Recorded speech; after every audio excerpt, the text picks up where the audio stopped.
The word communication has its root in the Latin verb communicare, which means to share, or to make common.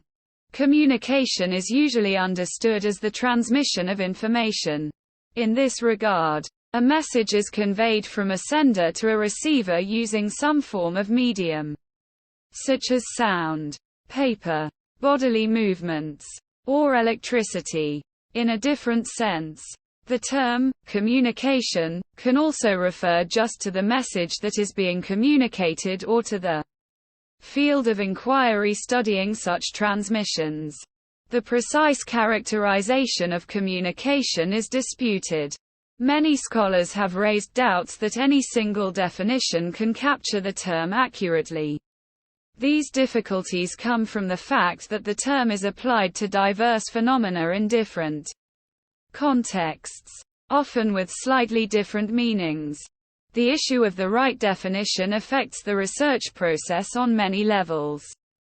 This includes issues like which empirical phenomena are observed, how they are categorized, which hypotheses and laws are formulated, as well as how systematic theories based on these steps are articulated. Some theorists, like Frank E. X.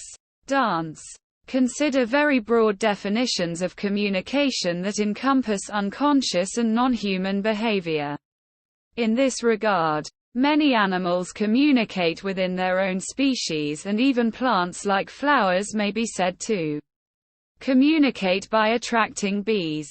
Other researchers restrict communication to conscious interactions among human beings. Some definitions focus on the use of symbols and signs, while others stress the role of understanding, interaction, power, or transmission of ideas. Various characterizations see the communicator's intent to send a message as a central component. On this view, the transmission of information is not sufficient for communication if it happens unintentionally. One version of this view is given by Paul Grice, who identifies communication with actions that aim to make the recipient aware of the communicator's intention. One question in this regard is whether only the successful transmission of information should be regarded as communication. For example, distortion may interfere and change the actual message from what was originally intended. A closely related problem is whether acts of deliberate deception constitute communication. According to an influential and broad definition by I.A. Richards, communication happens when one mind acts upon its environment in order to transmit its own experience to another mind. Another characterization is due to Claude Shannon and Warren Weaver. On their view, communication involves the interaction of several components, such as a source, a message, an encoder, a channel, a decoder, and a receiver. Some contemporary scholars hold that communication is not just about the transmission of information but also about creating meaning. This way, communication shapes the participant's experience by conceptualizing the world and making sense of their environment and themselves.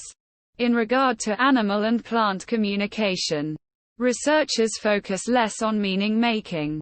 Instead, they often include additional requirements in the definition. Examples are that the communicative behavior plays a beneficial role in natural selection and that some kind of response to the message is observed.